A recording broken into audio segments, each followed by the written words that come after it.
Hi friends, Sarika recipe मराठीमध्ये तुमचं खूप खूप स्वागत आहे। आज आपण मस्त अशी झणझणीत आणि एकदम मस्त चविष्ट अशी मटकीची उसळ किंवा सुकी भाजी कशी करायची ते पाहणार आहे। याआधी पण मी मटकीची सुकी भाजी कशी करायची ते सांगितलेलंच आहे। तुम्ही या पद्धतीने करू शकता, मस्त होते बघा, झणझणीत आणि कमी साहित्यात छान अशी। तर चला वेळ न घालता व्हिडिओला सुरुवात करूया। इथे बघा मी सुरुवातीला इथे मोड आलेली मटकी घेतलेली आहे। ही जास्त मटकी घेतलेली आहे, तुम्ही कमी सुद्धा घेऊ शकता। सर्वप्रथम मटकी आपल्याला डाग पडेपर्यंत भाजून घ्यायची आहे।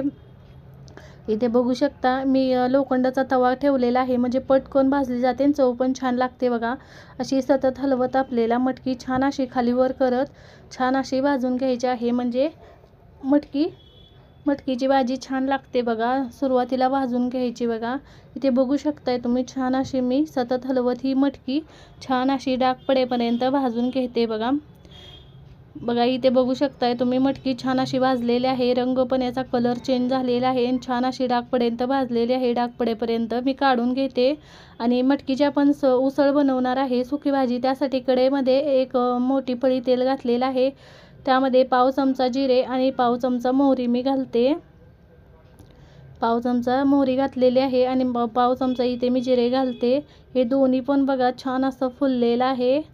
आता यामध्ये बघा 7 ते 8 कढीपत्त्याचे पाने घातलेले आहे, जरूर घाला, कढीपत्ता चव छान लागते। कढीपत्ता छान असा फुललेला आहे, त्यामध्ये एक मोठा कांदा असा मी पातळ असा लांबडा चिरून घेतलेला आहे। छान चव लागते बघा असा कांदा चिरून भाजी केली तर। कांदा असा आपल्याला छान असा परतून घ्यायचा आहे। 2 ते 3 मिनिटं कांदा परतलेला आहे, त्यामध्ये मी एक टोमॅटो असा कट करून घेतलेला आहे बारीक। आणि टोमॅटो पटकन परतण्यासाठी इथे मी चिमूटभर याच्यामध्ये मीठ घालून घेते बघा।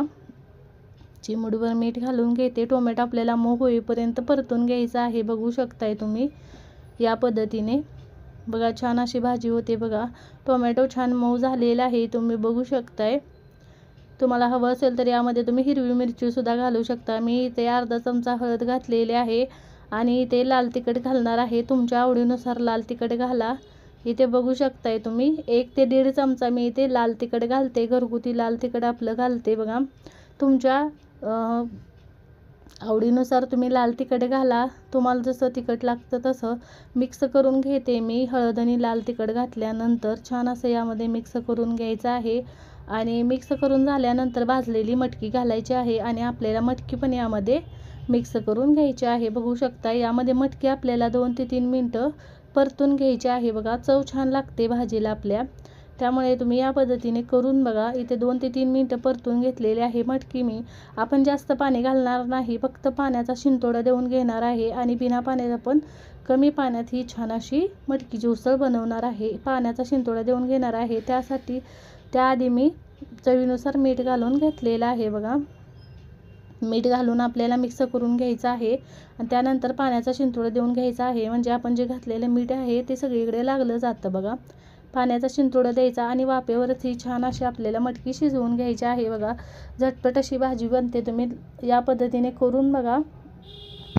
इथे बघू शकताय मीठ घातल्यानंतर मिक्स केलेलं आहे आणि यामध्ये बघा मी पाण्याचा शिंतोडा देऊन घेते बघा या पद्धतीने आणि मिक्स करून घ्यायचं आणि झाकण ठेवून आपल्याला छान अशी मटकी शिजवून घ्यायची आहे। पण मध्ये चेक करायचं आहे, 10 मिनिटं झाकून ठेवून शिजवून घ्यायची, पण मध्ये 1-2 वेळा आपल्याला हलवून घ्यायचं आहे बघा।